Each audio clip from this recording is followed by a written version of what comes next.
Hey, this is Boogie Robertson. This is the XFL show.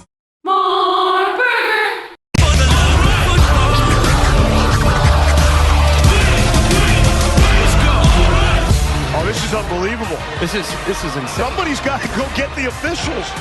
The Houston Roughnecks remain perfect. New York goes to 3-2. They knock off Dallas 30-12 here in Texas. What it is a three-way tie atop the Eastern Division, right? St. Louis, New York, and now D.C., all 3-2, and there are the standings.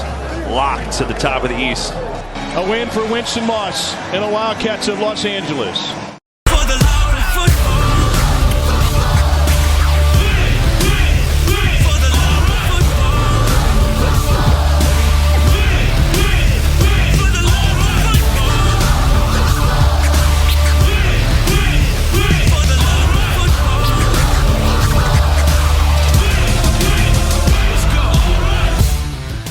Welcome, football fans. This is March 10th, 2020. This is For the Love of Football, and this is the XFL show. I'm Alan. And I'm Bryant. We are halfway through the season, and we've learned a lot so far in the XFL. The Roughnecks might be unbeatable. The XFL East is tight. And we've learned that the Wildcats are at their most ferocious at night. This is episode 120. It's different in the XFL. And right here on This is the XFL show, Bryant, halfway home, baby. Halfway there, Alan. Wow. What a week in the XFL. What a first 5 weeks in the XFL, man. We're halfway there. I can't believe it. It's unfortunate that we're halfway there because that means we're halfway to the end. Timeout, though, real quick to start this thing off. Early timeout. We're halfway there, but are we living on a prayer in the XFL? Because I think that's what anybody needs to beat Houston. I'm putting this out there. You referenced. I think. Did you reference a tweet? I think you referenced an XFL tweet because they tweeted the same thing there. They did. Yes, they did. I did not see that one. I saw some of the other great XFL tweets, especially referring to where we were in certain games with the time and the score. Very clever. Gotta love social media during the XFL weekends. Some nice Twitter work going on there. Definitely nice Twitter work, and we're going to have a nice show for you here on This is the XFL show today. Jonathan Coachman will be joining us for our weekly recap of the weekend's action and a look ahead at everything we have going on in the XFL this week, which will be week number 6. And, of course, we are going to get to our power rankings, Bryant. This week, power rankings, were they as difficult as last week for you? I felt it was a little bit a clearer picture, but I definitely see, some people being upset with at least our show rankings. I'm upset with our show rankings in some parts compared to my personal rankings. And also, we got to talk awards. I love these Tuesday morning shows. Yeah, Tuesday morning shows are a lot of fun. Power rankings, they were the hardest I think I've ever done so far. I think I had 1 in 8. And that's about it. You could have put them all in a hat, I think, and you would have come out with somebody's power rankings. Because I'm very upset at some of the people on this show when it comes to these power rankings. But also, I get it. It's fine. Whatever. I'm right. I know it. That's how I sleep at night. It's all good. I mean, you sound like you don't even want to talk power rankings. I don't want to talk anymore. You sound like June Jones. I don't want to talk anymore. Another great liner from June Jones.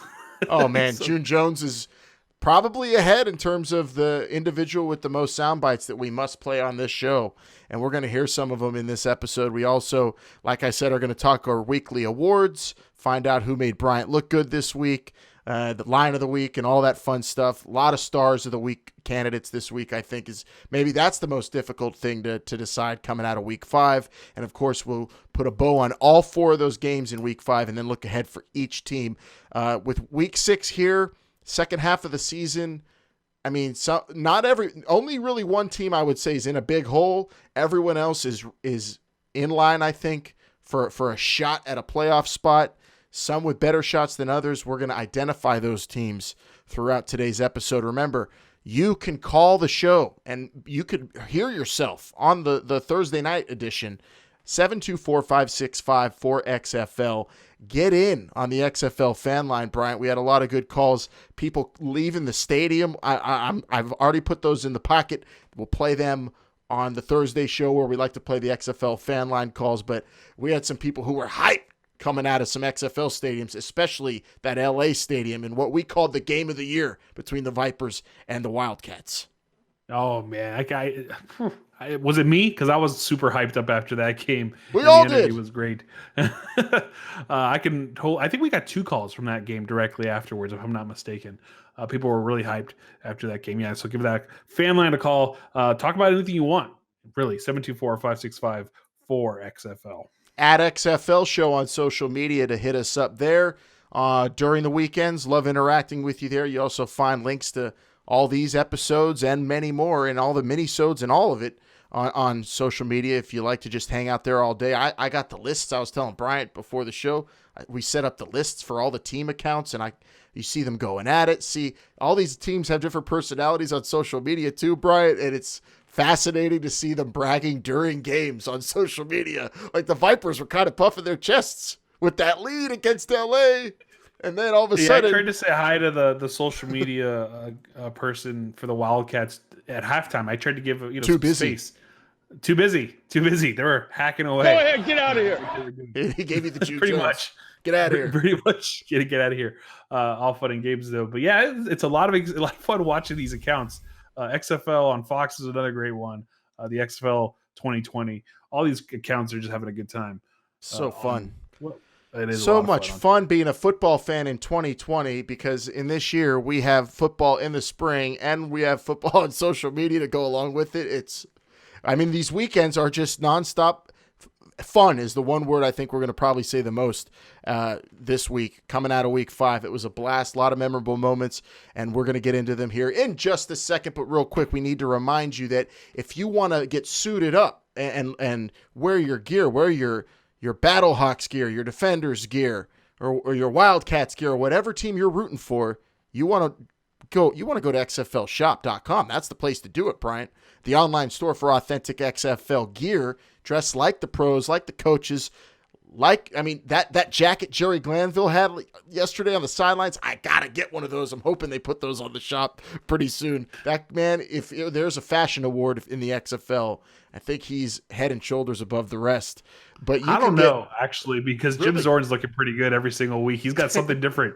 That polo, that white polo he was wearing this weekend was actually really nice. If you're into the substitute teacher look, yes, Jim Zorn's your fashion template there. You can get jerseys, player hats, coaches hats.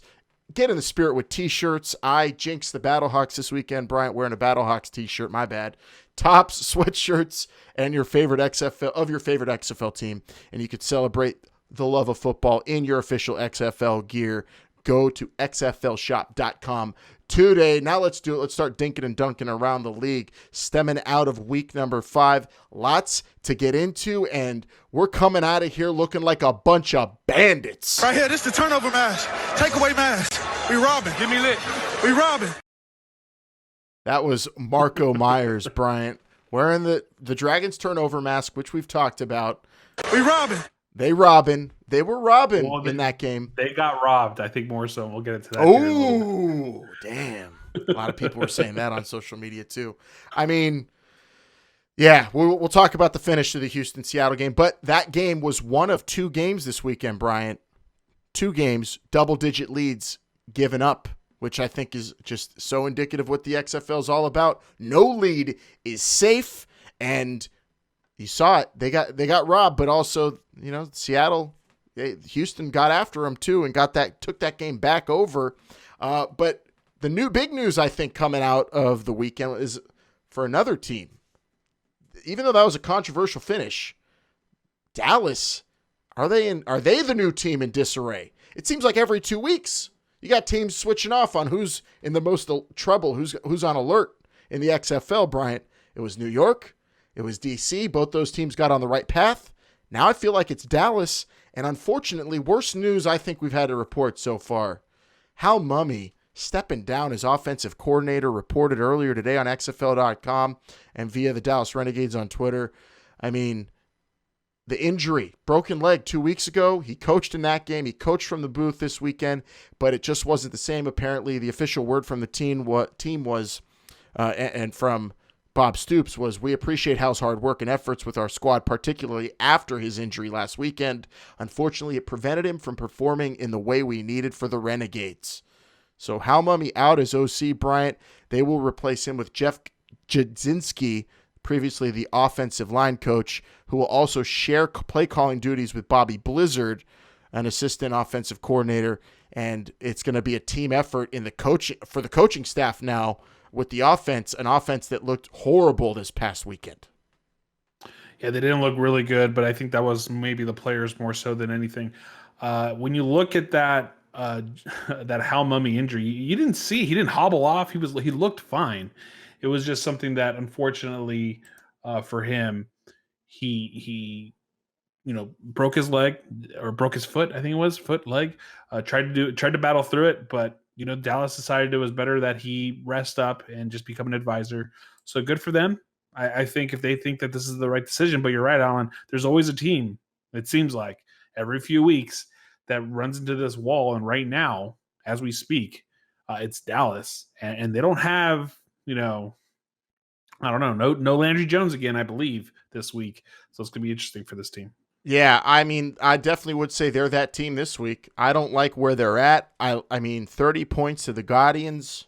The Guardians who have struggled to score, but a lot of those were just because they made big plays on D. Dallas's offense with Philip Nelson just isn't – I'm not putting this on Hal Mumme or anyone on the coaching staff offensively, or anyone really, except Philip Nelson just didn't get it done. So inaccurate. I don't know. I think with Landry Jones hurt, maybe try someone else. You got Brogan Rowe back there. You got Eric Dungy, Bryant.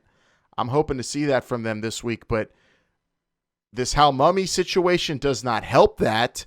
And I don't know. Those two other teams we talked about got out of their mini holes, DC and New York. Let's see what Dallas is up to, because I think their team's very talented.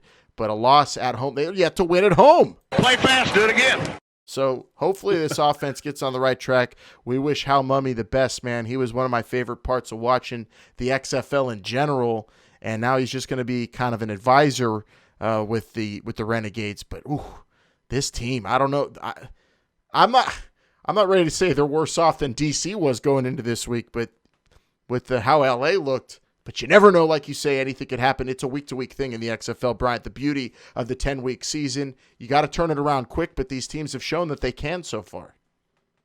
Well, they have. The problem with Dallas is they've shown what they can do with the players that they have at their disposal, and right now it's not good things. But you never, like I said, New York turned it around, DC turned it around.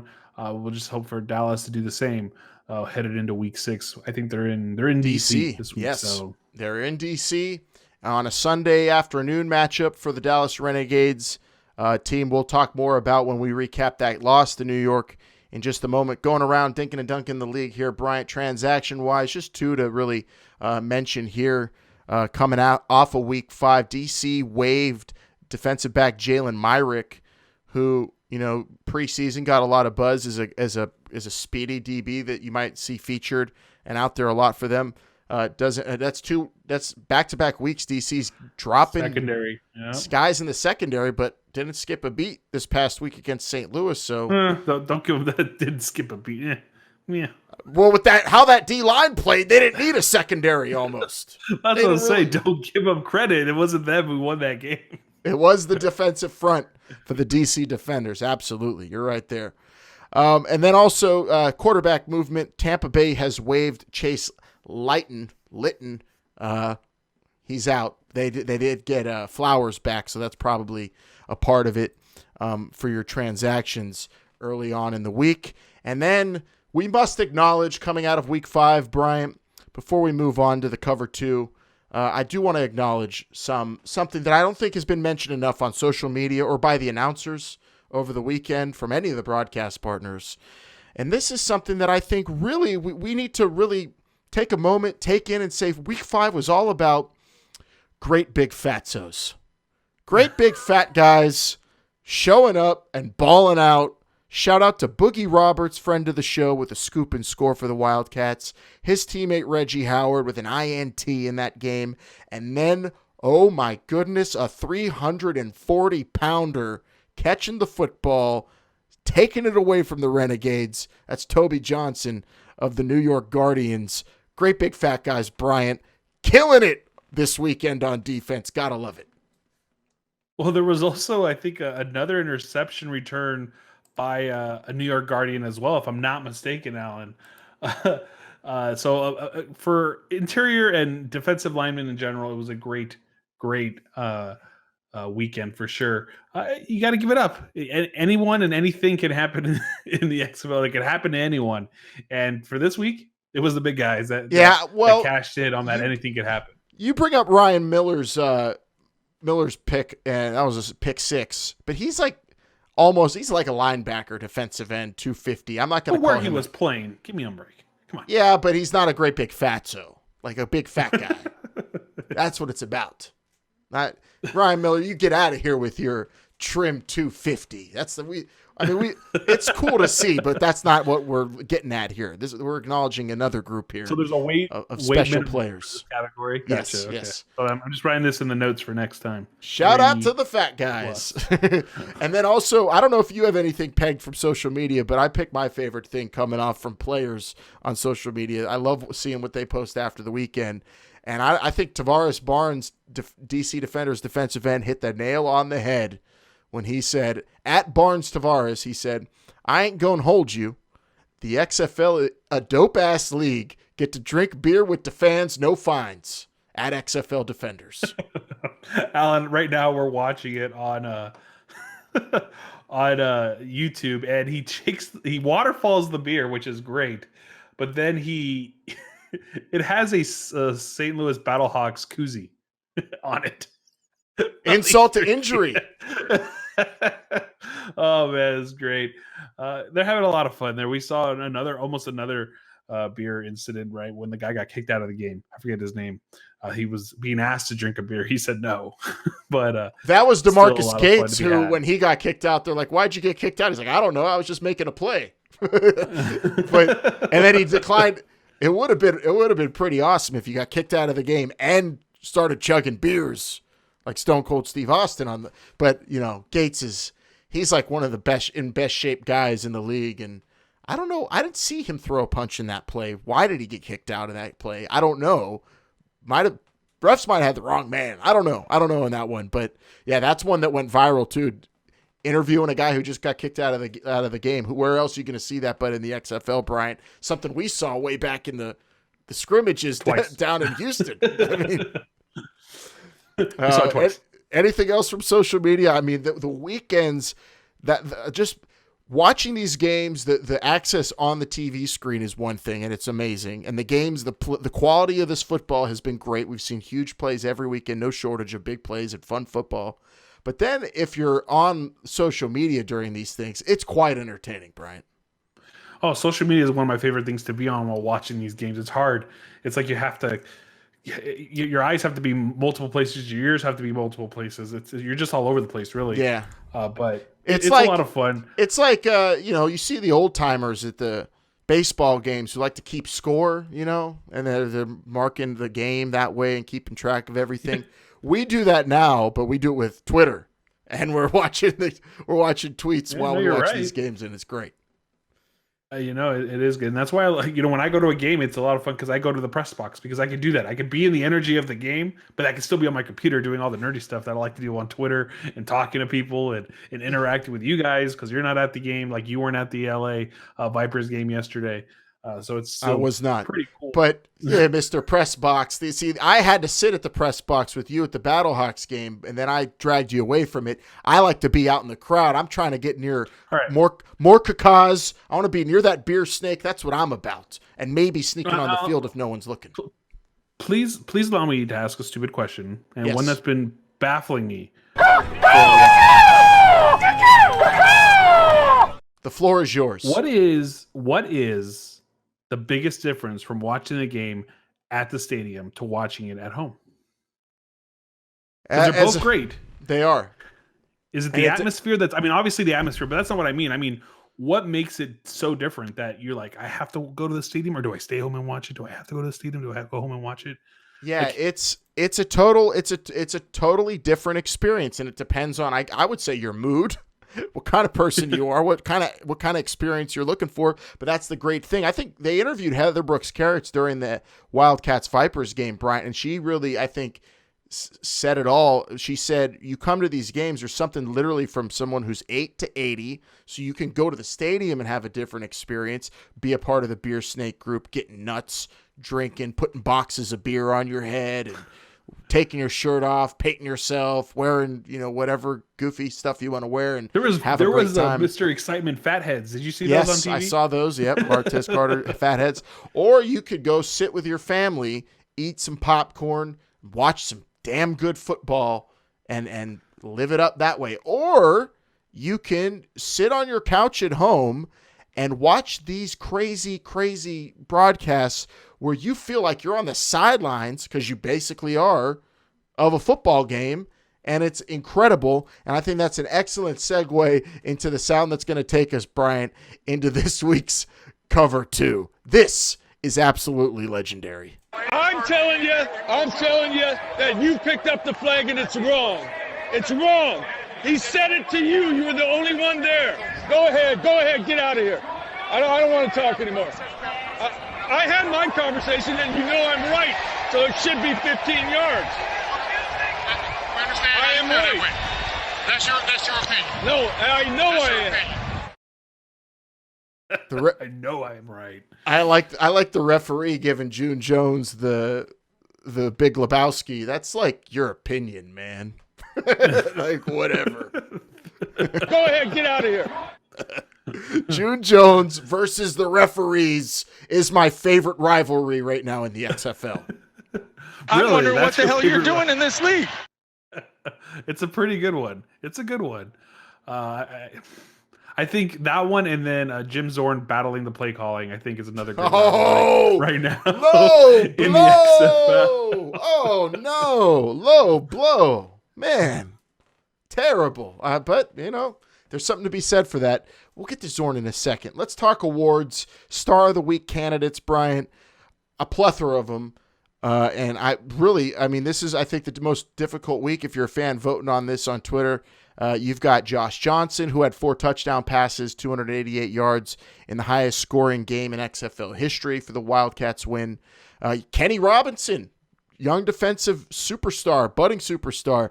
A pick, a timely sack for the Battlehawks, was all over the field, pass breakups. I mean, he killed it in that game in a losing effort for his team, but I would not blame their defense really they held a team to 15 points and lost that game. That's tough. So he's definitely worthy. And then, old reliable, Cam Phillips, Mr. Inevitable, 2 touchdown catches, 10 receptions after only having, one last week, Bryant? 122 yards. 3 candidates that stick out right there. And also, I'm going to throw in Mr. Walker, defensive tackle for the Guardians, who isn't an official candidate. He'd be a write-in candidate for me, though. I mean, I think the biggest beast on any defensive line so far this season. 2 sacks, 5 tackles, I think a couple for loss in that game. Von Walker. I mean, this is a tough vote. Who'd you go with, Brian? Who are you voting for? Well, Alan, I want to ask you something, because you said, and I quote, because I was debating whether to give this to Jordan Talmo in week 2 in a losing effort. You said it would take a lot in a losing effort for me to vote somebody the star of the week. Yes. You think that was enough, what Kenny Robinson did? No, that's why I didn't vote for him. But I see why he's a candidate. I see why he's a candidate, but I didn't vote for him. Well, he was the best player on the Battlehawks that day, I would say that. For sure. I voted for Josh Johnson because it's not just stats. To me, it's not just stats, right? Cam Phillips, stats. But Josh Johnson, and we'll get into it later with the coach when we have that conversation with him. Put the team on his back. Put the team on his back. He put the coaches on his back, Alan. That's something you don't see every single week. When you put the coaches on your back, that's like automatic. To lead a team back from, 18 down? I think it was at one point. Josh Johnson completely 17. Right now, and he's 17. 17. We don't want to embellish. It was a 17-point lead at one time. Okay, fine. 17. But to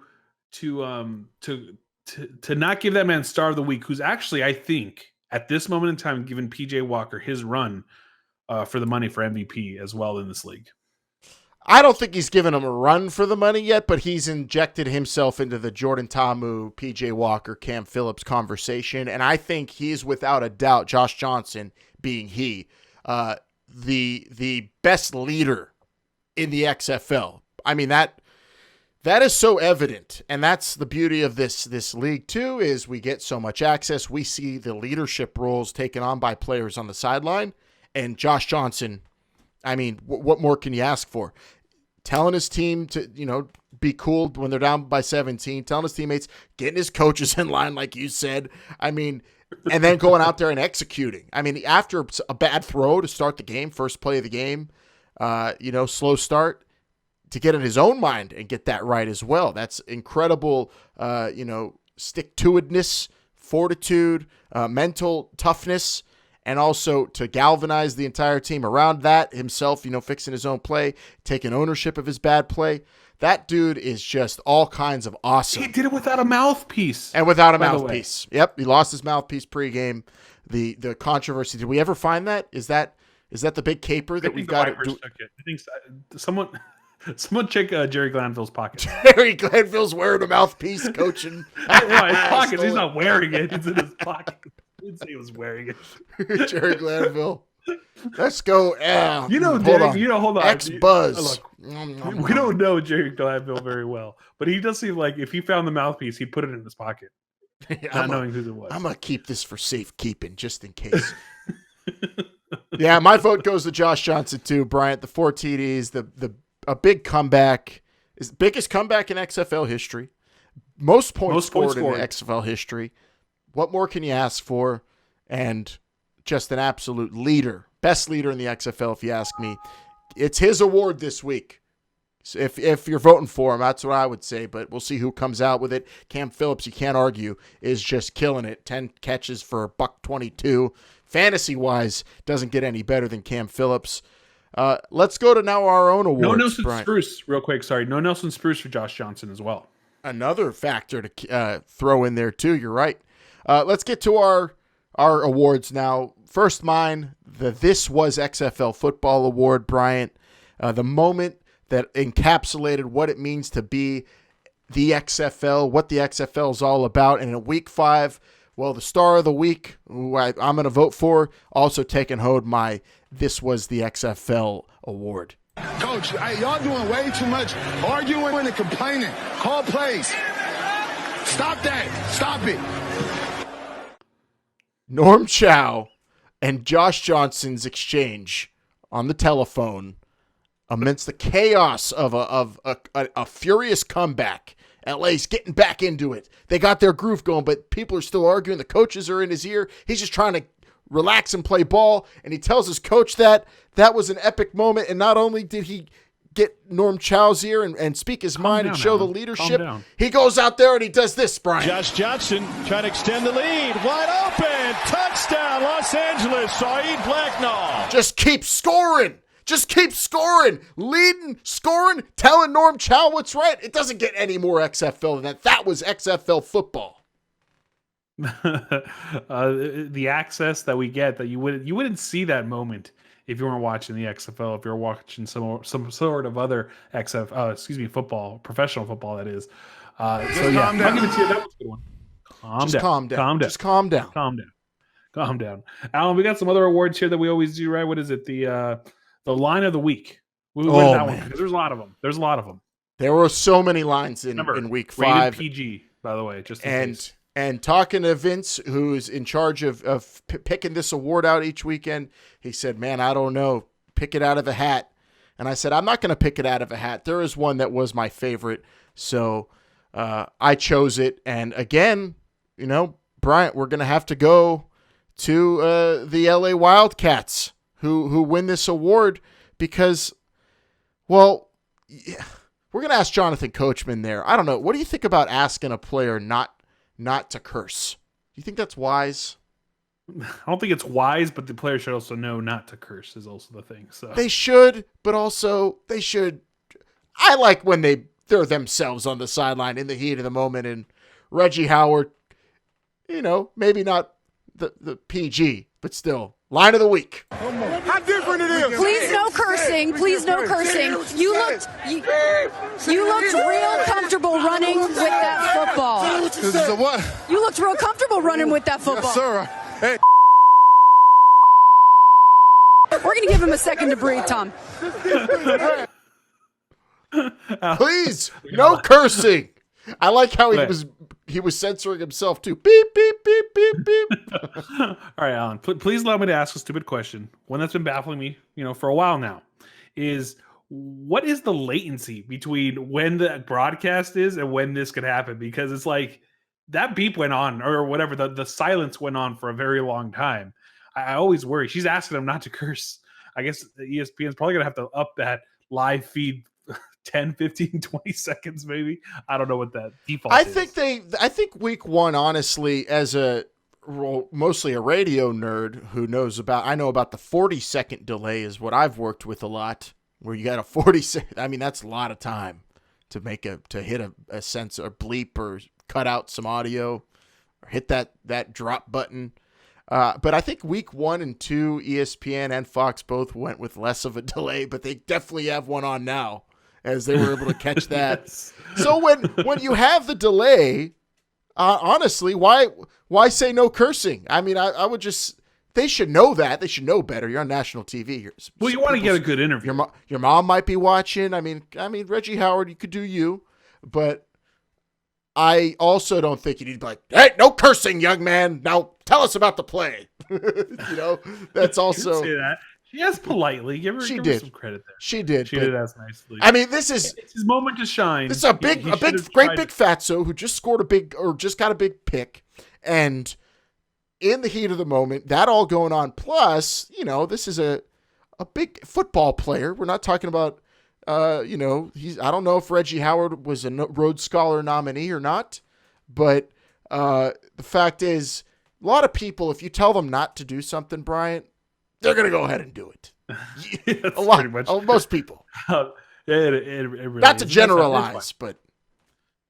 Yeah. Well, I tell my wife not to do my laundry to prove me wrong. She does it every single day for me. So it actually works out in real life. Smart. That's very smart. See, I try to tell my fiance, yeah, I'm not going to do the laundry and you shouldn't do it either. How's that couch? And then she says, then you're going to just have dirty clothes. And I'll say, I'll do the laundry. So that's how your fiance is a little different than my wife. Yeah. So I'm with you on that one. Enough wife talk here. Alan. My wife! Sorry. The next award we've given to the same man twice for his awesome celebrations. And I'm talking about Jordan Smallwood. But we asked, how can you give it to him a third time? How? Well, it's simple. You take that pose that Alan's doing right now, and you go into the stands and do it as well. And he did it, I believe, after a 2-point conversion, if I'm not mistaken.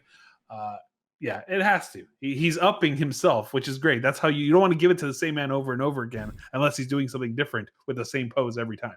Like if he gets on the goalpost or something, or somebody's shoulders, or if he can do it next to Moss, I'll give him. If you're listening, Jordan, do it next to Coach Moss. I have it. I got the idea. Your best friend, call her up. HBK, Heather Brooks Carrots. She could get this done. Best friend. Jordan Smallwood scores his next touchdown at Dignity Health in the end zone. They have a designated space for him to run, and Heather Brooks Carrots tells him, when you score, Jordan, just go to this spot and we'll do the rest. He does his pose, and they should just have like a whole bunch of pigeons or doves. How about a golden release? Like the golden shower? Oh no! What are you talking about? This is the Reggie Howard. No, the golden firework shower. Weirdo. The sparklers. No, we're talking about. Let's relieve some doves behind the man. It'll look beautiful and elegant as he's standing there. Celebration of the week goes to Jordan Smallwood again, but honorable mention: the Houston Hop. James Butler got 3 of those in. One didn't count, though, because it was a called back touchdown. But our good friend, running back James Butler of the Houston Roughnecks, Bryant, that Houston Hops, they're going to be T-shirts for that thing pretty soon. That's the new Lambeau Leap. And if you ask me, the Houston Hop, it's newer, it's fresher, and it's never been beaten, ever. Literally. Never been beat. Never lost. That's a good one. Never lost. All right, Alan. Is it my turn? It is. It's the moment everybody's been waiting for. Your big award. The Who Made Bryant Look Good award. Last week I gave it to myself, because I told you Houston would win that game by more than 1 point. I'm gonna have to change the award this week, Alan, to not who made Bryant look good, but what made Bryant look good, at least for this week. And what is the day Sunday. Sunday made Bryant look good, because Saturday, I'll tell you what, Bryant was not looking good. Bryant was not looking good with his picks. Seattle and Dallas offers. So Sunday came in strong. I had DC. I had LA. A lot of fun. Alan, that'll just segue real quick into our game predictions that we did this week. We all went 2-2, except for Vince against the spread, man. He 4-0. He did pretty good. 3-1. Oh, 3-1. Okay. I went 2-2. 12.5. I'm the opposite of you. Saturday, I was loving it. I hit that Guardians game, outright underdog winner, feeling good. I was feeling good about Tampa Bay with the lead against LA, as much as I wanted to see the Wildcats roar at night, and I'm happy they pulled it out. But I picked Tampa Bay to win that game, and they blew that big lead. And got to say, shocked that DC, not only that DC won, but they won playing that kind of game, and that St. Louis just, I don't know what happened when we break that game down. But yeah, it's tough to pick winners in this league. Vince did a very good job, though, Bryant. And that takes us now to what we're same standings in our fake standings that no one cares about, or we're not even keeping track of, correct? I'm still 1 game up, I believe. I would have to. Maybe I'll go back. I have some time this week to go. It's halfway point. Maybe we'll have some standings, some real standings next week for sure.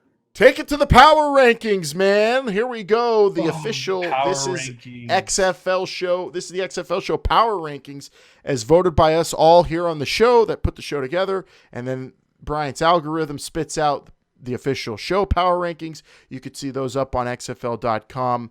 When we post the show, but also in comparison to some other experts following the league, like Joel Klatt and Greg McElroy, champion data, and those will all be up. Can't wait to see what the other people are saying in terms of power rankings, Bryant, but go ahead, give the people what they want. What does the algorithm say after week 5? Our power rankings, we put them all together, all 4 of us. If there's a tie, it goes into the computer, and we figure it out from there on. But number 8, I think it's everybody's number 8. It's the Seattle Dragons. I think there's a lot of question marks there, things to get figured out. We'll see what happens. Number 7, a little surprised to me because I had them a lot higher based on the way they've played, is the Tampa Bay Vipers. Alan, maybe we'll discuss that here, why the Tampa Bay Vipers fell so low from where I thought they should be. The Dallas Renegades, when they were doing this, they were climbing. Now they've come back. They're at number 6. Number 5, the New York Guardians. Still, they're looking good, but still just a little weird. Number 4, the LA Wildcats, still too low for me, if you ask me as well. They're performing really well. I think a lot of this might be record-based, season-based. Number 3, the DC Defenders, who got mollywopped, if you remember, by the LA Wildcats. Oh, I They're remember. number 3. Number 2, the St. Louis Battlehawks, despite the loss, stay there. I think they're still one of the better teams in this league. That they've done what they could and what they have to do, and they'll make it better. And then number 1, I think it's just obvious, Houston Roughnecks, for all the reasons that we've mentioned on the show. The Houston Roughnecks continue as number 1. I mean, that's I think number 1 is the easiest, obviously, and then this week 2 might have been there might have been some contention there with 2 this week, Bryant, but I don't know how many of the 4 of us had St. Louis as number 2. I know I did still, even though they lost to DC. I think we all had St. Louis number 2, if I'm not mistaken. I'll pull those up right now as you ask me. That makes me feel good, though, because, I mean, I think even that game was on Fox, correct, or FS1, so that was, I believe, Greg Olson, after that game, was talking about how, St. Louis is still, he even said, I mean, in so many words I felt he was saying is the team you feel like, I would feel most comfortable picking, if we had to right now, who's going to win the East. I still would say after the loss, St. Louis, DC Defenders fans are going to be like, poof, poof, ha, beer snake, whatever. And I understand. But the fact of the matter is this. You didn't win that game in a very impressive way, D-line played great, played out of their minds. Your quarterback situation's kind of a mess. Did Tyree Jackson even throw for 40 yards? Is he going to be able to fall forward for first downs all season long with a 6'7" frame? I don't know. If he just does it every play, and he's get a first down every time. Totally something that, St. Louis probably spent very little time game planning for was all those RPOs, even though they go against it with Jordan Ta'amu every single week. That was interesting. But the only issue for St. Louis in that game was giving up some key first downs. That's why a bad day for the offense. Too. Yeah, turnovers. Yeah, a bad day on special teams in a tough place to play. We're learning Audi Field. They bring it, man. Great home atmosphere for DC. Give them a lot of credit, the fans there. But coming out of that game, I just didn't feel like, St. Louis is not the better team. I still, with so much season left. Go back to our, If you go back to our post-game recaps, I'm sorry to cut you off there, but that's kind of what we said. We weren't so shocked that DC played the way they did.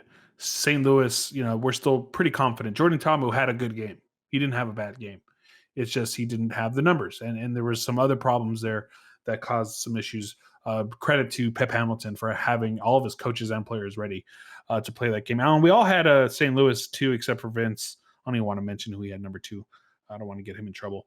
You had Tampa Bay way down there at number 6. Yes, he did. Before you say it, yes, he did. Yes, he did. Dallas? No, the other D. DC. Yeah. Tampa Bay, you had that's, 7. I don't agree with it, but I would understand. They're on top of the East, so if that's your criteria. My power rankings criteria is, as of now, who am I looking at that looks like they're championship caliber? So that's if you want a glimpse into how I'm picking. I pick as who don't you want to play every single week. That's how I see it. Right now, I wouldn't want to play Houston, St. Louis, and Tampa. Might be Tampa and LA, all 8 of them. Like I said, Tampa and LA for all 8 spots. I wouldn't want to play either of those teams we saw on Sunday night. They were great. Yeah. So those are our power rankings for this week. Tell us what you think at XFL Show on Twitter. We have a tweet out there with our power rankings. Let us know yours. It's always a lot of fun to hear from you guys and what you think our power rankings should be compared to what they are. Yeah, send us Jim Zorn memes. You gotta be kidding me. That's what I want in response to our power rankings. And can't wait to see how they compare to the other guys on XFL.com. All right, now it's time for our new weekly tradition. You got I think there are 3 traditions we really need to acknowledge as the best things going in the XFL right now, Bryant. You've got the beer snake. Yeah, 3 key ones. You've got the beer snake in DC. You've got the Battle Dome Battle Hawks chant.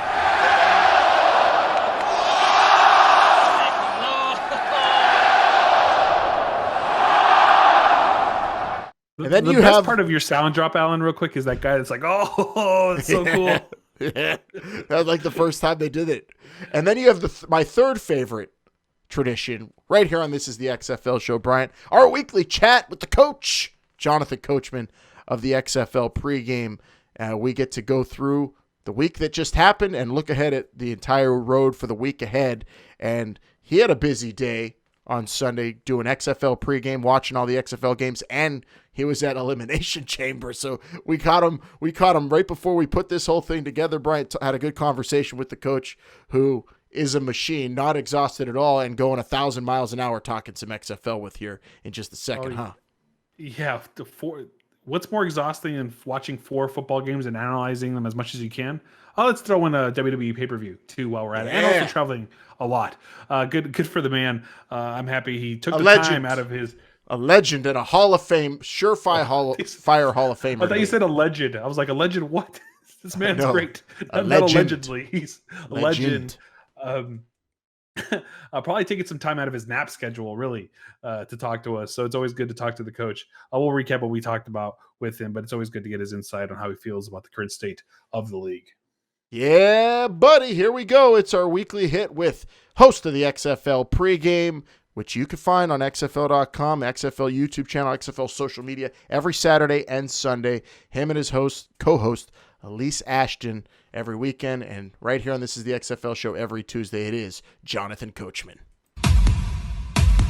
it's kind of surreal to think that we're already halfway through this regular season. It is hard to believe that we have made it through week 5.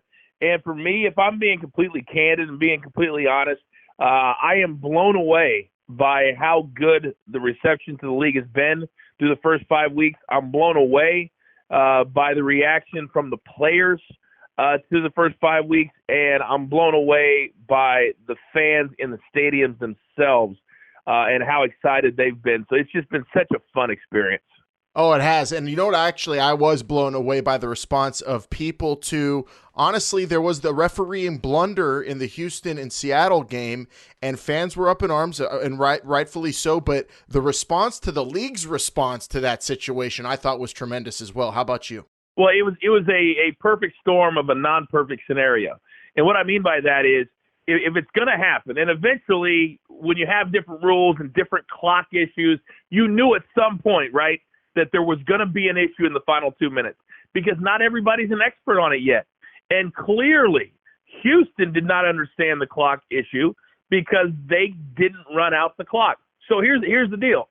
Perfect scenario. It was a 9-point game. It would have taken a 22-yard touchdown and a 3-point conversion just to tie.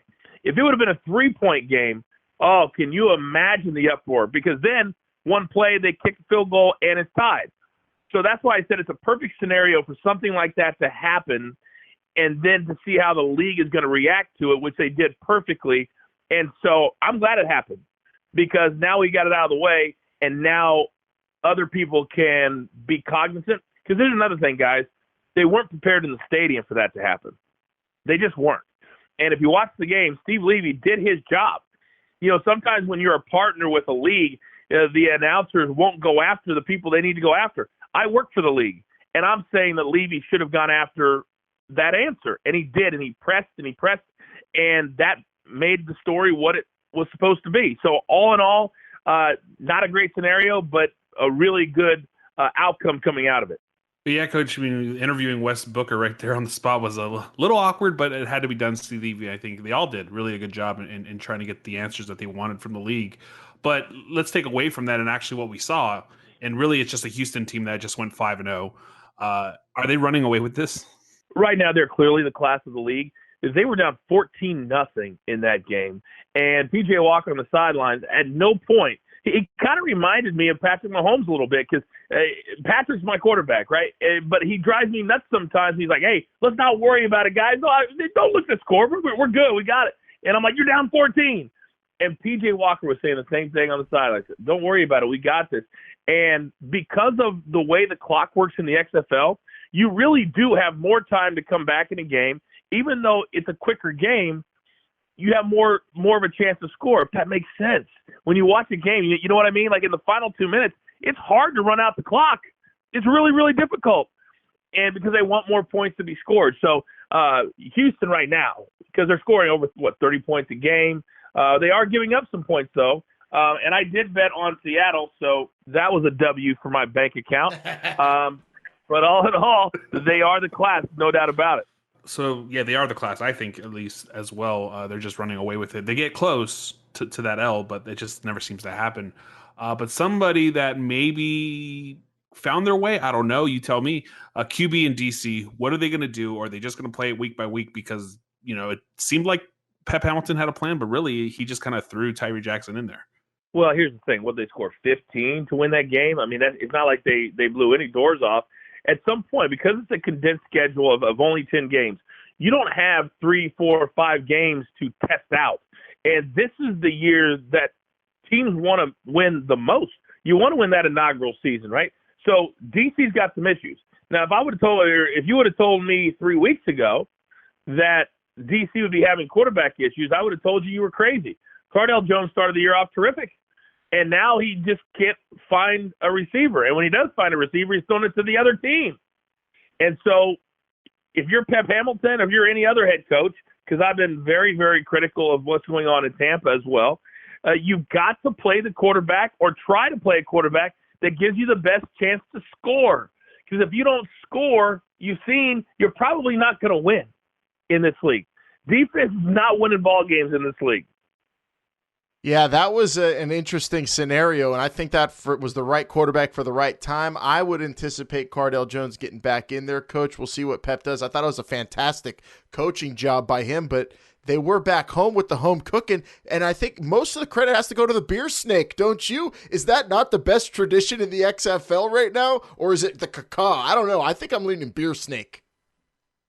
I'm leaning beer snake because I have nightmares about my partner, Elise Ashton, saying caca in my ear every damn weekend. So I'm going to go with the beer snake. And how many commissioners of any leagues would show up to a game and donate to the beer snake? Oliver Luck did. Epic. Oliver Luck did. So to me, and I said this on the show the other day, that where we begin and end is with fun. If it's fun, then we're going to try it. We're going to do it. We're going to experiment with it.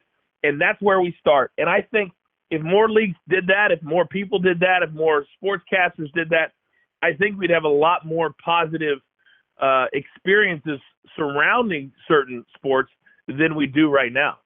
I 100% agree with you. I mean, who doesn't in the D.C. area see that and say, I want to be there. I want to be a part of all that craziness in the stands. People are having the time of their lives. And then also you see in L.A., players are literally running into the stands and hanging out with fans for half the game. I mean, they were scoring so many touchdowns.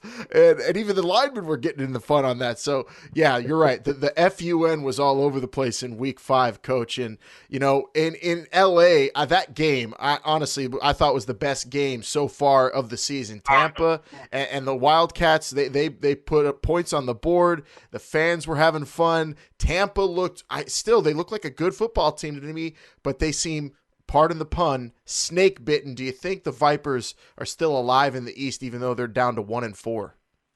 No, I don't. I think right now, if you don't have at least 2 wins, then I don't think you have a shot to make the playoffs. I really do not. And I just, quite frankly, I just don't think they're good enough. We saw they come out, their offense is playing really, really well, and then they gave up way too many big plays. It was when you get a big lead, then hold it. And when you're in a must-win situation, hold it. Play better. And so at this point, I don't feel like they have any continuity when it comes to what quarterbacks they're going to play. You know, that's been an issue through the first 4 weeks for me, was playing too many quarterbacks. And I don't agree with playing 3 or 2. Give me a starter. If he doesn't play well, put in the backup and then let him play. But this rotation and not knowing what's going on, that's why they're 1-4. Yeah, they still seem to be rotating that quarterback in. Flowers every once in a while. They just sneak him in there. Yeah, I'm with you on that one, Coach. But LA, looks pretty good, at least when they can stay consistent. It was a lot of fun watching them. Do you think they have the potential to be one of the highest or the highest scoring team? Because when they put it together, they're putting points up on that board. I said that in order to win the XFL championship, you have got to have a quarterback that at least has some NFL experience. Because there's a reason, even if they're a practice squad or a backup in the NFL, there's a reason they get to that level. That wasn't necessarily the case the first time in 2001. Look at all the quarterbacks that are playing good right now.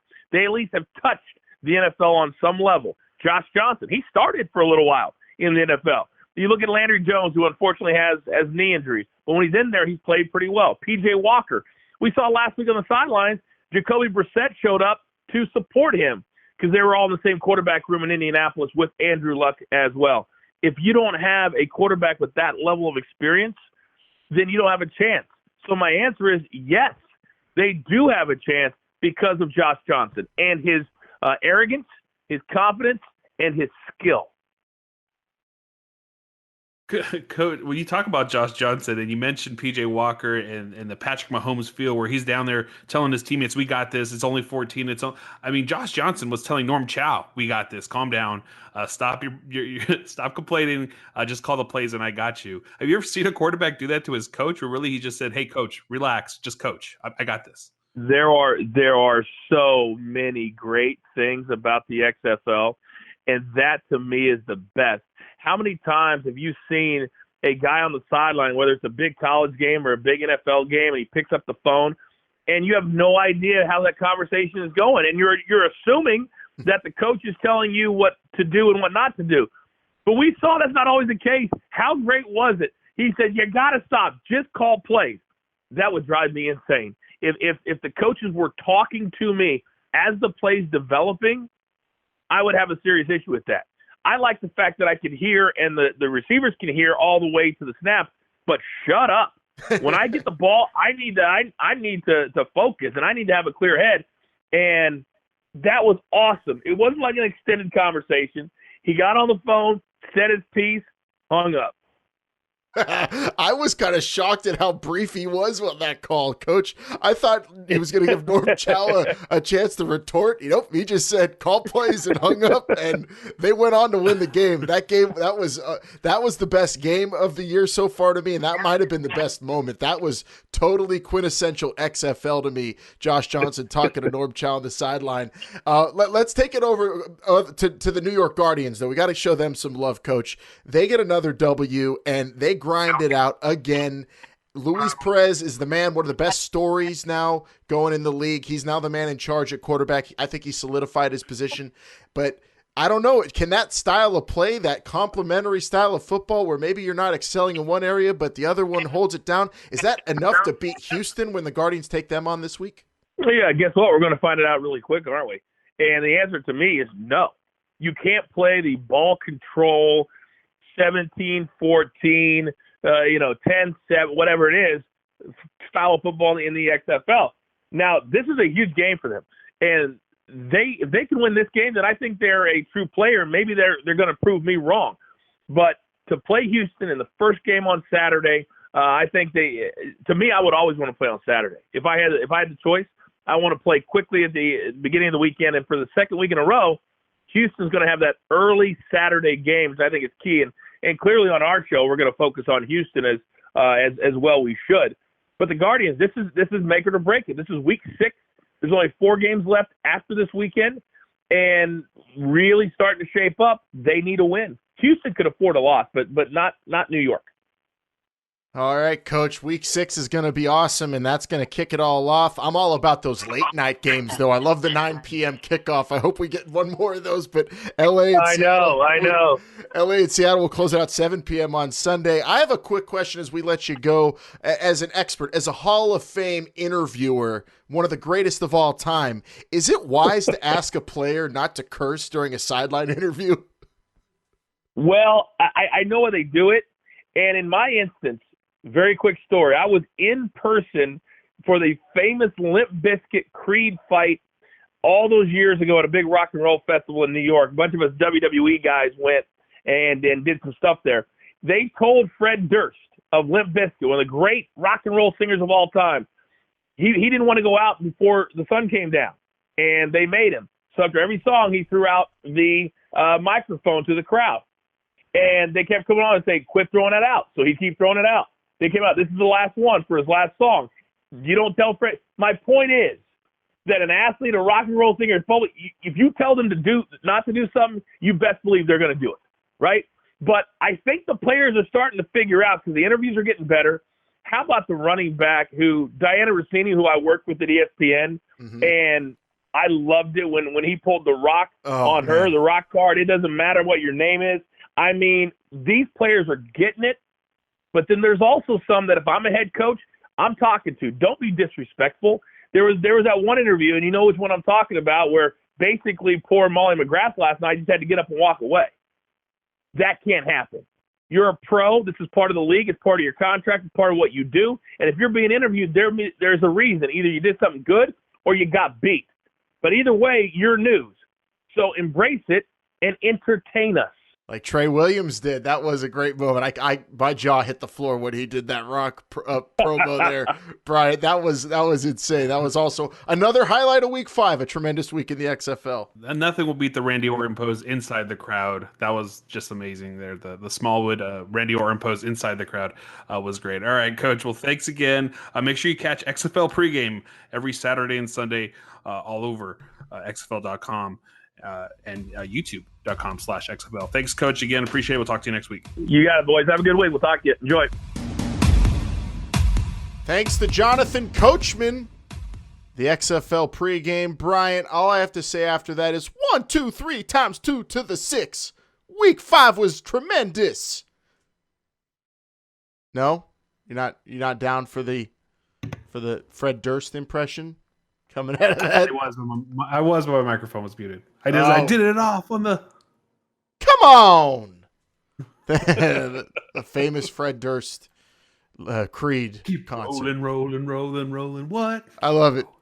And that conversation we had with Coach there and this show, not big enough, I think, for all the different moments that we try to spotlight and dive into. So many. I mean, people come out of these weekends in the XFL, Bryant, never usually talking about just one thing. I mean, we had a big, let's face it, a rough moment there for the referees in the Houston game, and I feel like that it was the first game, and it got quickly overshadowed with all sorts of other craziness in the weekend that was so much fun. And we're going to break that down a little bit more, but I mean, every time we talk to the coach, it feels like we don't have enough time, and we probably never will. We really don't, because there's so many things to talk about. Thanks again to the coach for taking time out of his really busy weekend to talk to us. It was an interesting weekend, and one thing, you're right, one thing could have overshadowed the entire weekend, and it didn't, because after the first game, it really wasn't talked about anymore because it was addressed, and we're going to get into how the XFL addressed this and squashed it like a bug. Right after we get off through these first 4 games here. Yeah, a lot of people were surprised about that, and let's dive into all those games here right after we tell you about the official XFL app. You could download it today and get real-time scores, stats, scoring plays, this show right on the XFL app, the latest XFL news from across the league, everything you need XFL, you need to know. Anything. It's right there on the XFL app, right in your pocket. Gets you ready for game day 2 with venue information, the latest updates regarding all the game day stuff you need to know. And, of course, you could customize it to your favorite team. So if you're a DC Defenders fan, you could customize the XFL app to set to the DC Defenders, and you're going to be ready for that beer snake and game day, baby. At home, in the stadium, or on the go, the XFL app is your source for everything XFL. Download the official XFL app today. Now we could talk about all these games, Bryant. Put a bow around week 5 and look ahead for each team going into week number 6. Let's get it. It's time for this week's Hot Read.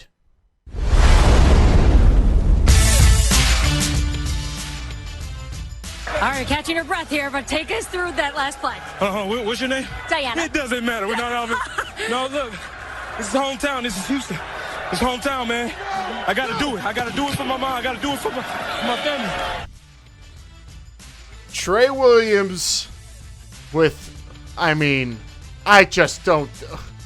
To do that to Diana Rossini, of all people. Hardest working woman in the XFL, possibly, or at least on the broadcast end. Wait, what did he do? That rock. It doesn't matter what he did. Oh, God, you got me. Damn.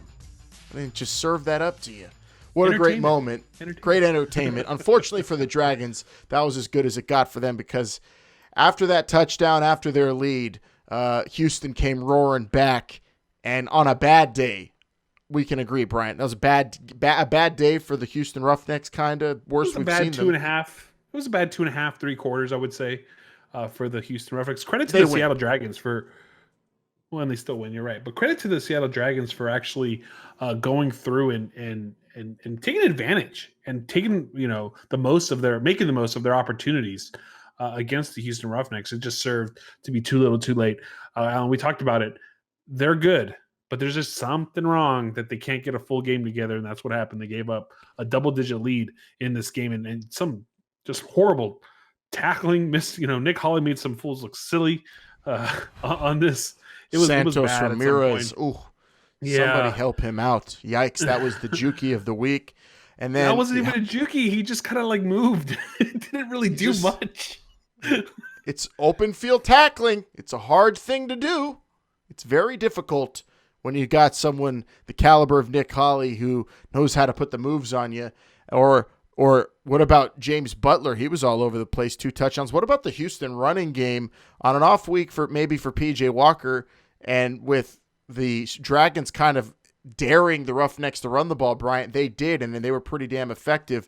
Both their running backs averaged over 4 yards per carry. James Butler at 4.3, the 2 touchdowns. Andre Williams, I thought, had his best showing yet. The former Boston College running back, over 5 yards per carry in this one. Did you ever think you would see the Roughnecks relying on the run to win a game? No, not the way we've seen them play so far this season. But when it came down to it, this team is just a great team, doing anything necessary to win these games. They didn't rely on the run to. They scored on the run. They relied on the run to keep them in the game, to get positive plays. But in the end, they still were throwing all over the place. Some big plays from Cam Phillips and Nick Hawley. So off day for Houston. On an off day, they beat the Dragons. Could they do that to another team, Bryant? I feel like if they played like that against, say, those Wildcats we saw on Sunday night, they would. The Vipers. The Vipers on Sunday night, they would pay. They would pay the price.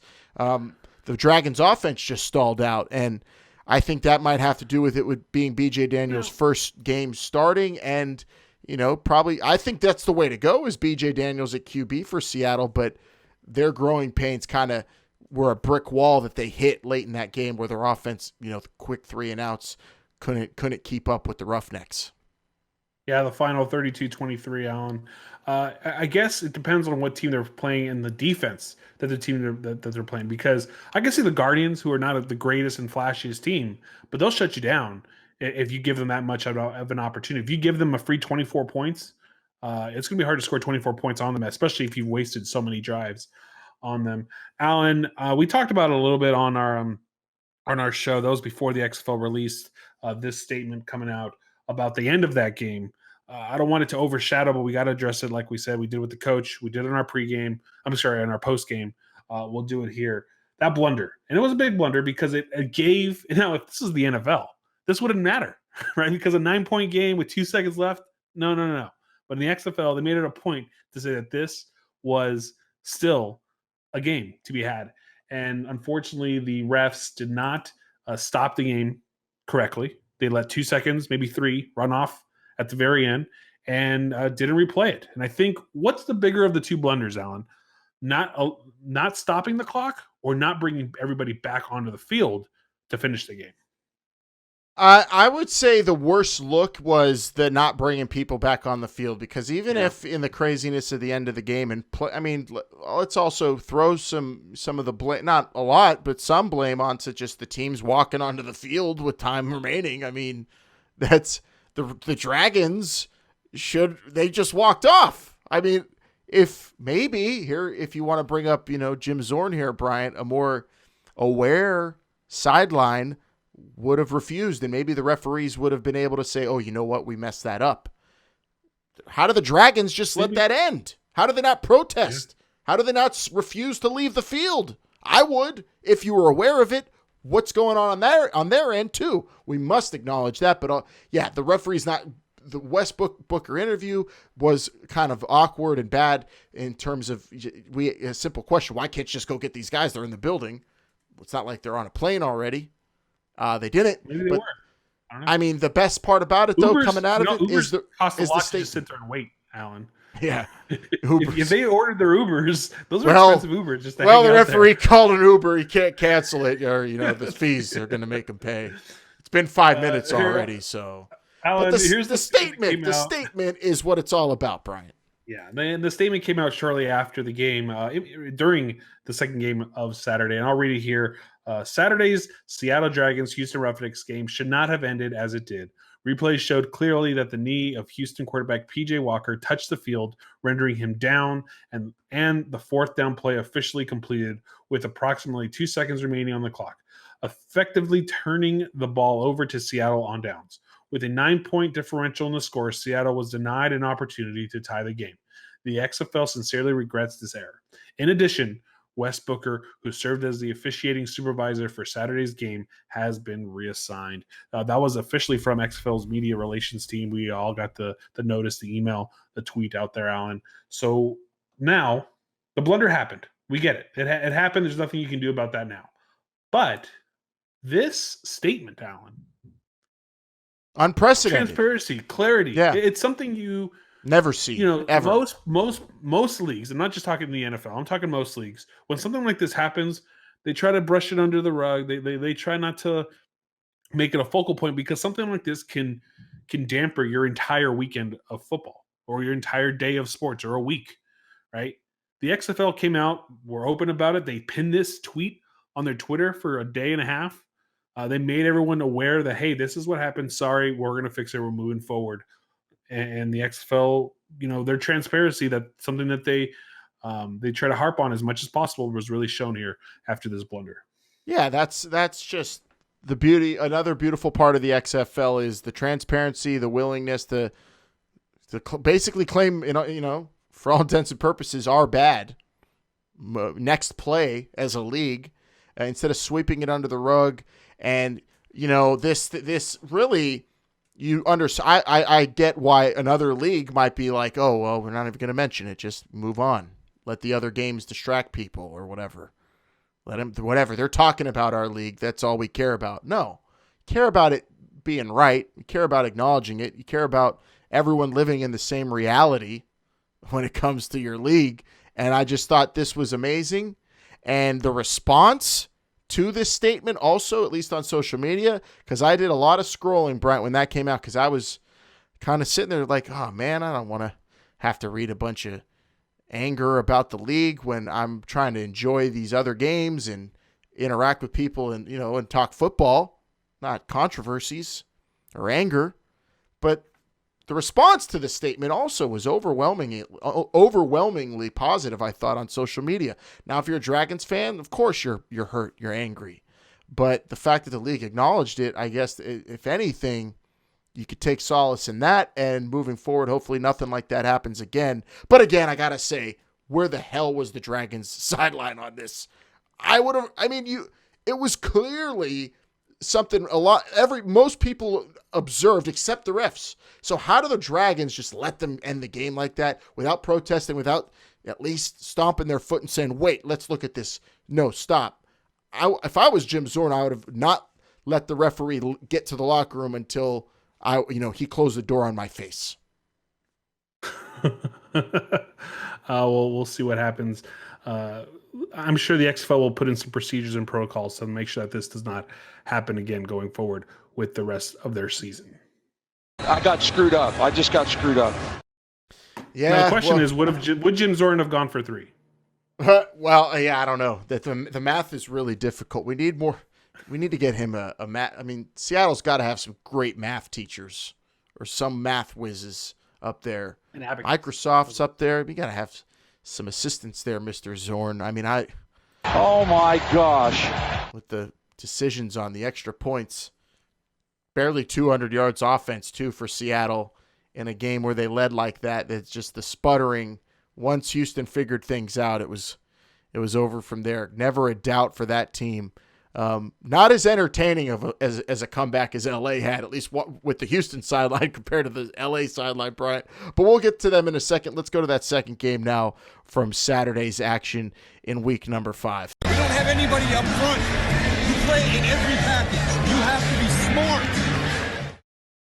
That's Daryl Moose Johnston, head of player personnel for the Dallas Renegades. Their loss 30-12 to the New York Guardians. And Moose Johnston there, Bryant, talking to Frank Alexander, the defensive end for the Dallas Renegades, who we've had on this show, is a great player, but that team does not have a deep bench on the defensive line, and he is a leader, not only on the defensive line, but the defense itself. Threw a punch in that game. Luckily, didn't get kicked out in a moment where Dallas needed all hands on deck. As that game was starting to slip away, it eventually did.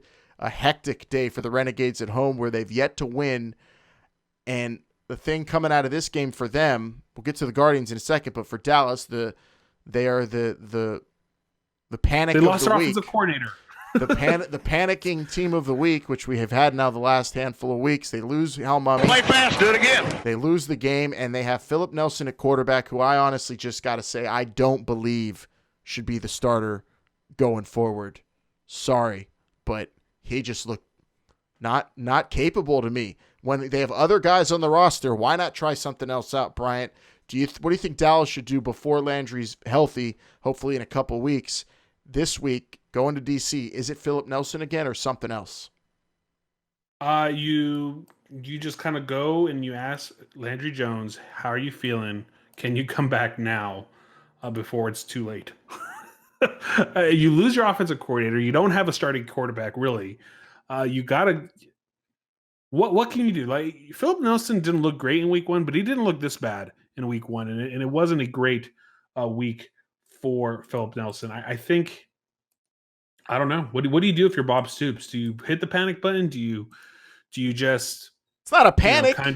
It's not a panic. It's just a change. It's not a panic. You don't have a quarterback and you don't have your offensive coordinator. You got other guys on the roster. Try them out. Neither one of those guys have been on the team more than the season. So what? Eric Dungy was signed at the beginning of the season.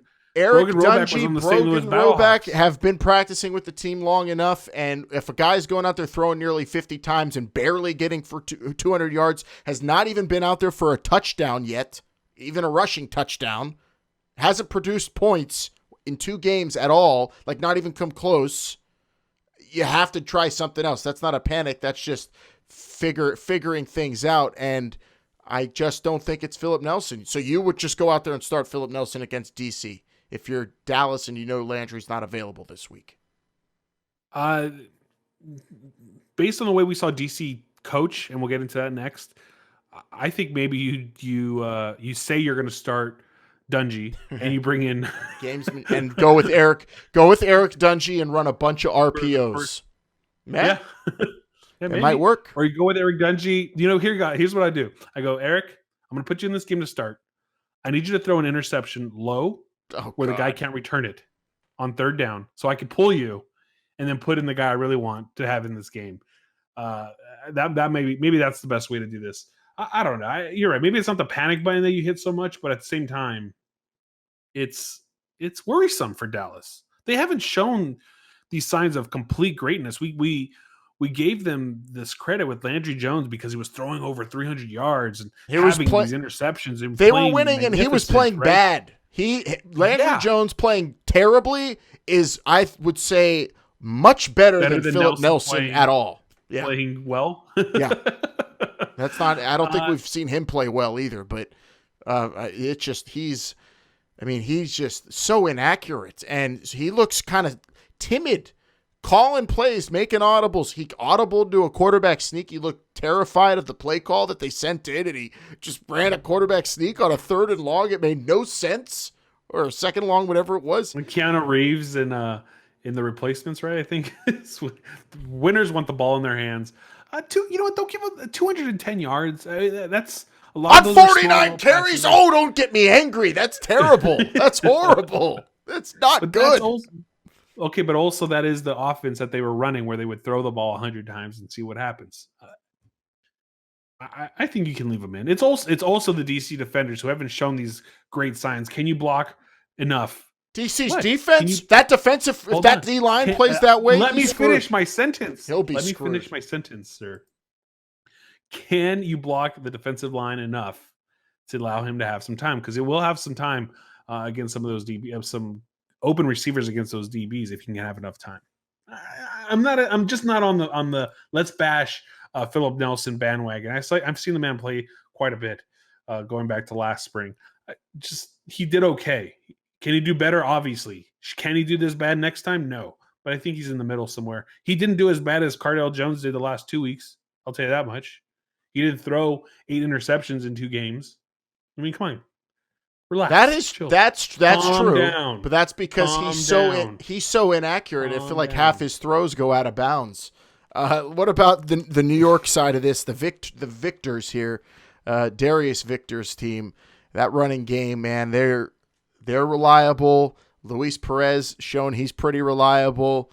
I mean, I feel like this team's finally assumed Kevin Gilbride's identity, which not a lot of people like, but balanced, complementary football, just a complete team that's going to go out there, and if one end is not having such a hot day, there are capable units on this team that'll pick up the slack. Usually that's the defense and the defensive backfield. This past week I felt like it was their defensive front. Actually, the past 2 weeks their defensive front's been excellent.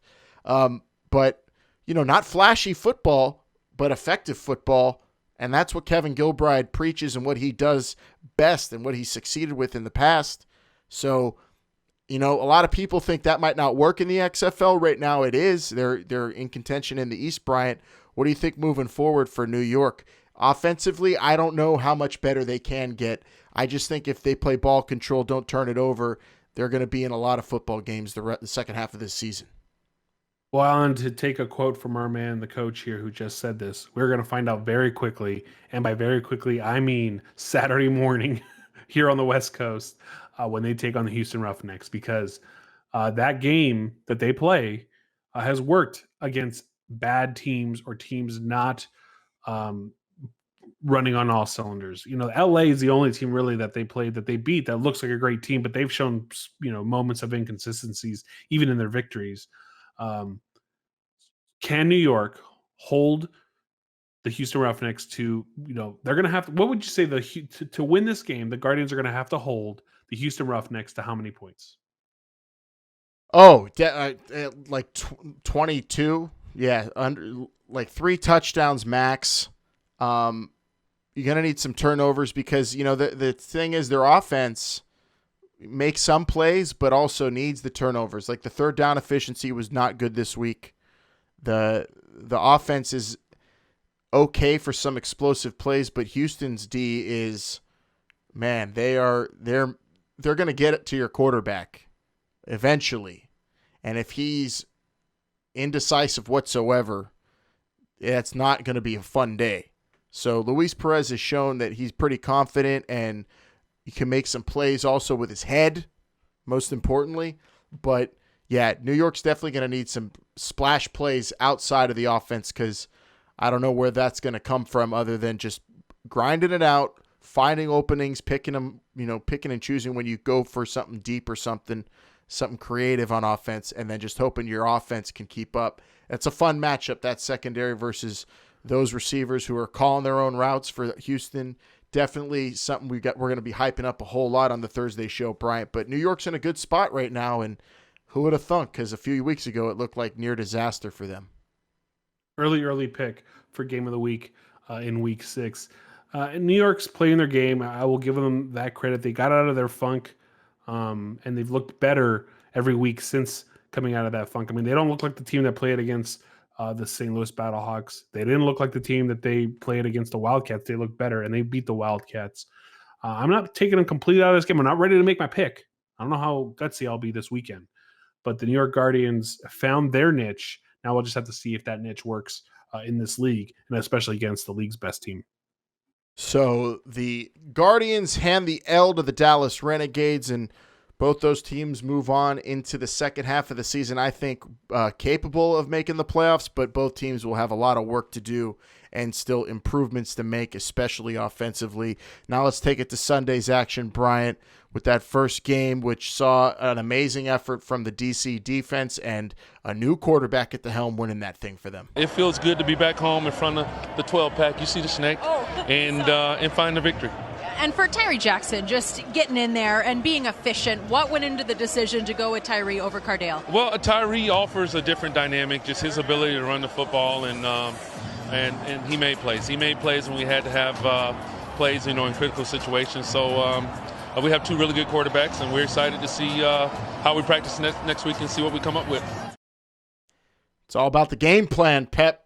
What do you call that again? Do you think it's 12-pack, preparation? Do you think he's calling them the 12-pack because of all the beer?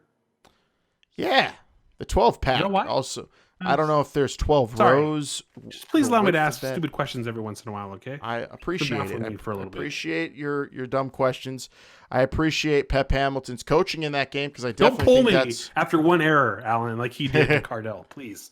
Well, it was multiple. He just didn't look like he was going to be effective against that defense. And that was just a great call by Pep, having the courage to take out a player that a few weeks ago was an XFL MVP candidate, Pro Football Focus, most efficient quarterback. Yikes.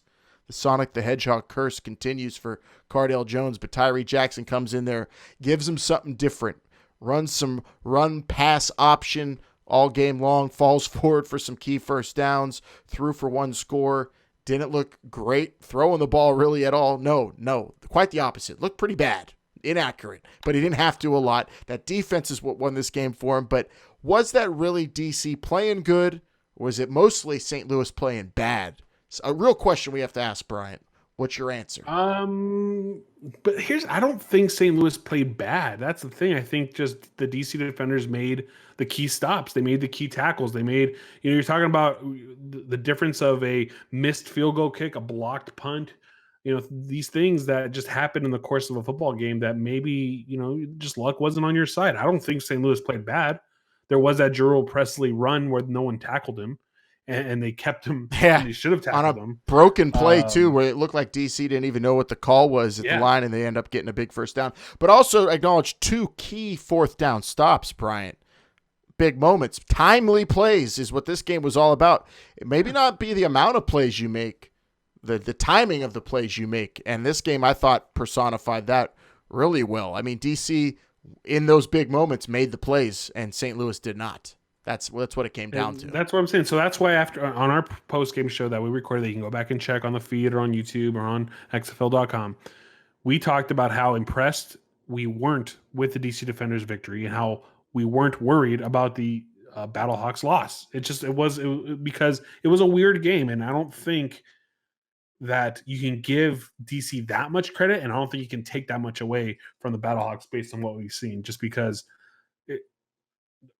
look, not for a blocked punt, not for a missed field goal, we could be talking about a completely different game here. It wasn't those like, hey, St. Louis did not execute their plays. St. Louis didn't tackle. St. Louis couldn't run the ball. None of this is what's happening to me, at least. It was St. Louis just, wasn't fortunate at times. Now, give credit to the DC. They had their timely tackles, their timely fourth down plays, all that.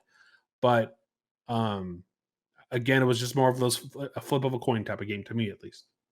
Yeah, and that maybe the entry of Tyree Jackson into this game threw off St. Louis a little bit, and DC finally, we've been saying their run game should be good, and it really hasn't broken through until this game, over 200 yards as a team rushing, and, that I think credit to Tyree Jackson just making this Battlehawks D play on their toes a little bit, go side to side a little bit more, and, DC, was able to push them forward and get some yardage in this game on the ground. But moving forward, DC takes on Dallas. We just talked about them and their quarterback situation. What about DC? How do they match up against the Renegades, Bryant? Because I think I would probably go back to Cardell if I was DC for this game. That was maybe just kind of a wake-up call for him. Tyree Jackson didn't look like a solution at QB if you're trying to pass the ball at all.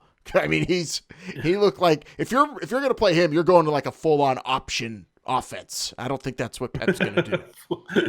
The double wing offense. If Pep pulls that out, he wins MVP for me. I don't care if he never played it down. Who do you go with? I say you go with. I think you have to go with Cardell. He's the only one that's shown signs of being decent on that team.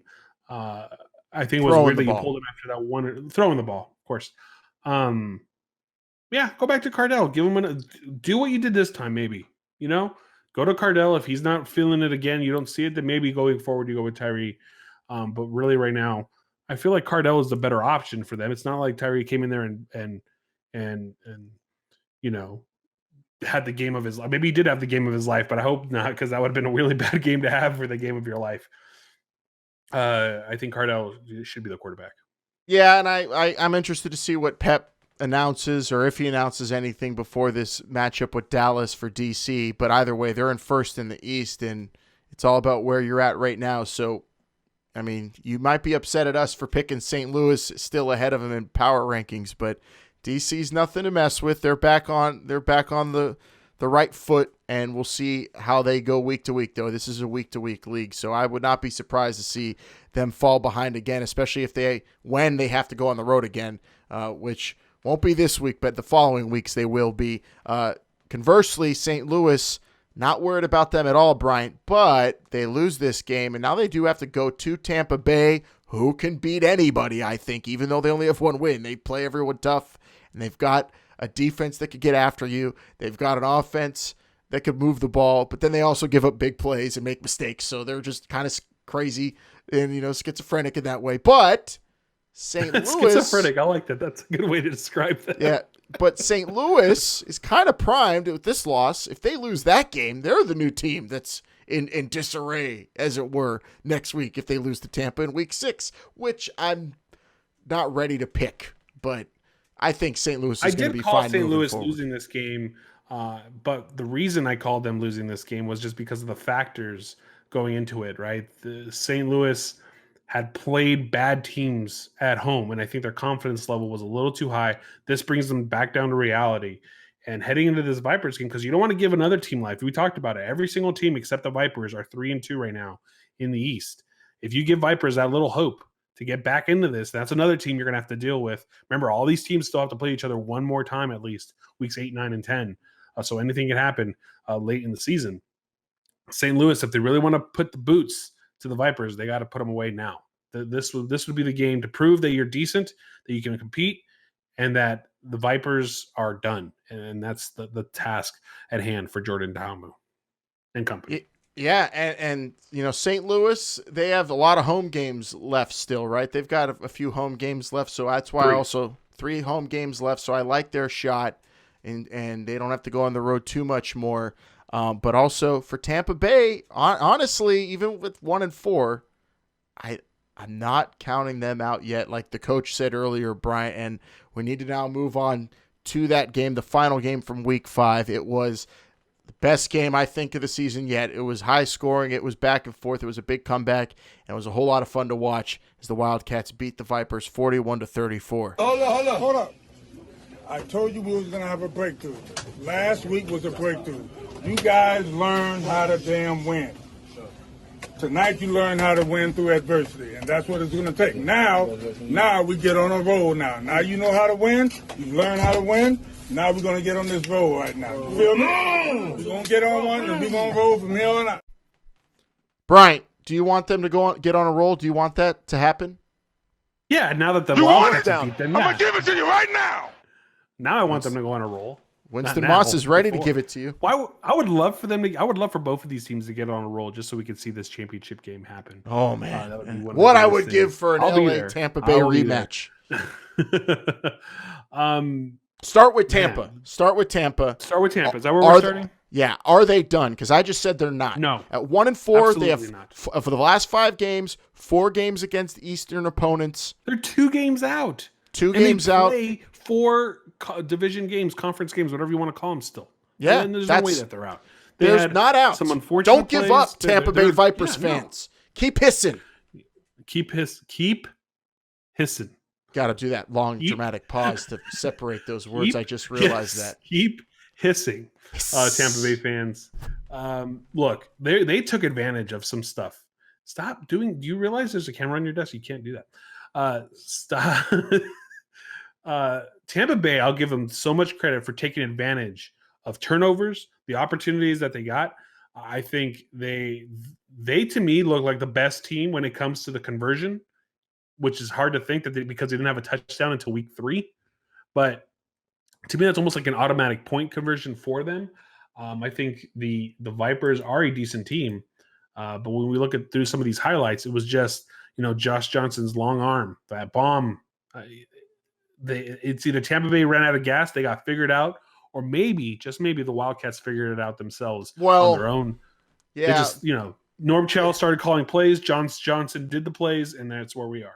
Well, the thing that Tampa D, what Glanville does is he sends them after you, and they kind of put their guys out on an island a whole lot, and LA executed, man. They take your shots downfield when teams are doing that against you, and Josh Johnson was incredibly accurate. I mean, some of those passes deep down the field absolutely just drops in the bucket.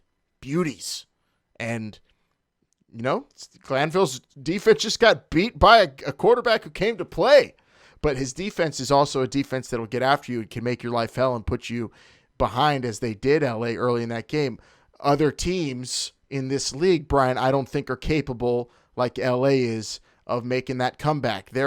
Right now, if you're down by 17, I think, really, I don't know if I would pick. There are 3 teams I think that can make a comeback like that. We saw 2 of them, Houston, LA, and the other one is Tampa, I don't think any other team is capable of playing from behind like that. Tampa's offense showed some grit. They came back in that game as well.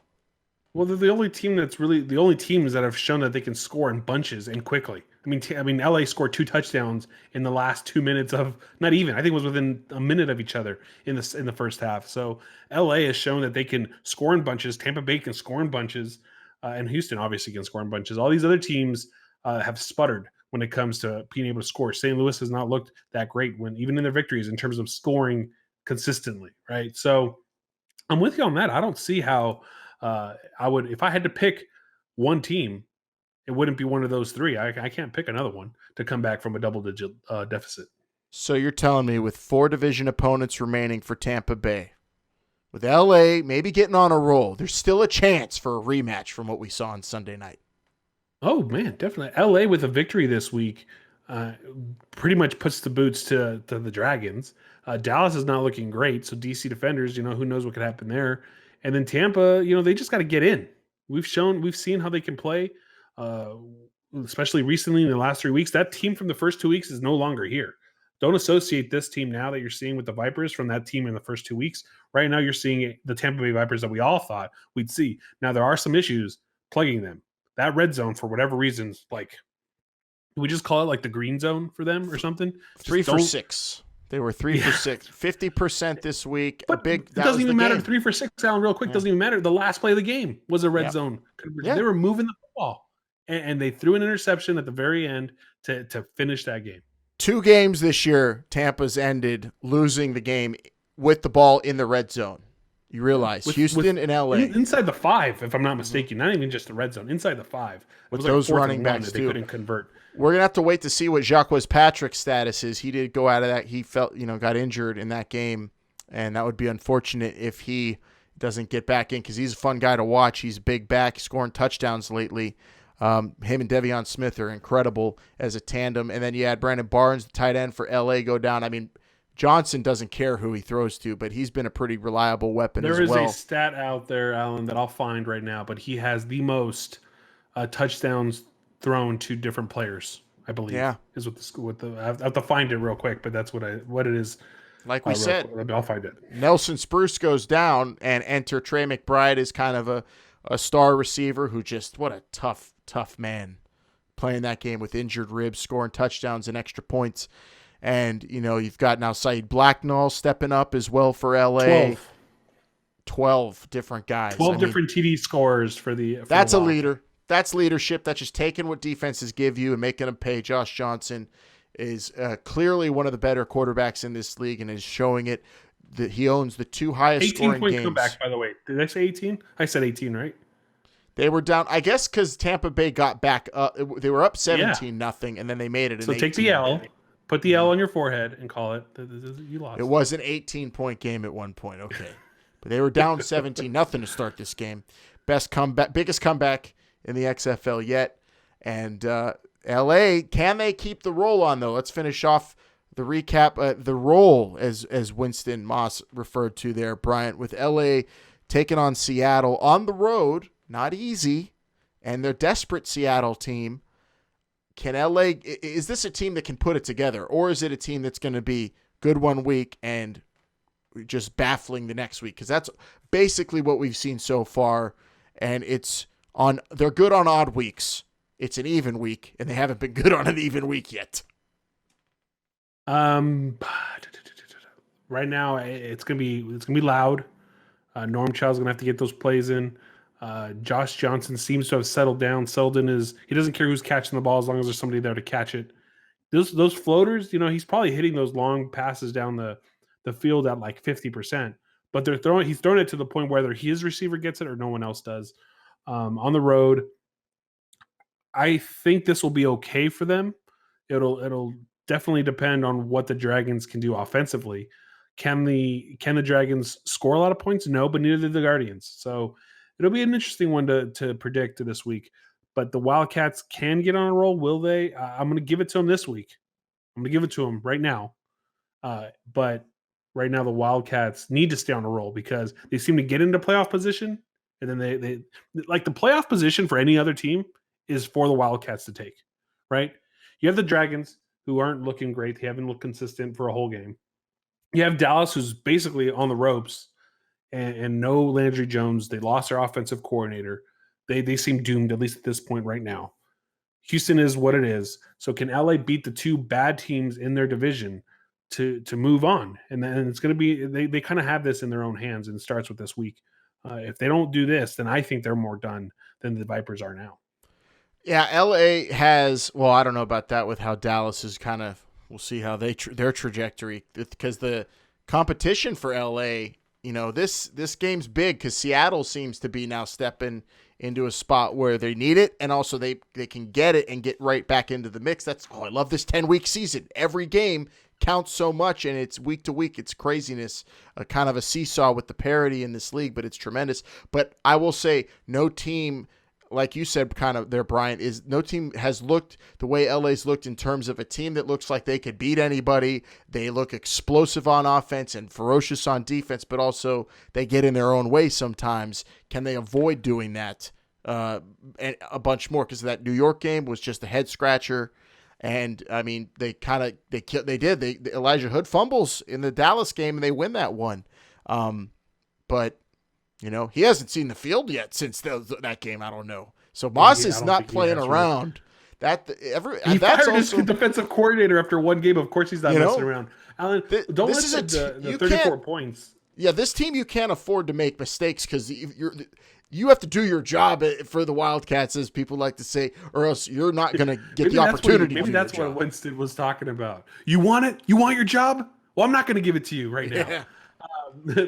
Don't let the 34 points scored by the Vipers fool you too, because the Wildcats did shut the Vipers down basically for half this game, halfway through the second quarter, all the way up until like 5 minutes, really in the fourth. So they were able to shut the Vipers down. I think when the Vipers opened up a little bit, when Trestman said, "Hey, offensive coordinator, that I don't know your name right now, Jamie, make sure you start passing on first." Yeah. Jamie Elizondo, make sure you start passing on first down some more, please. Did he say it politely?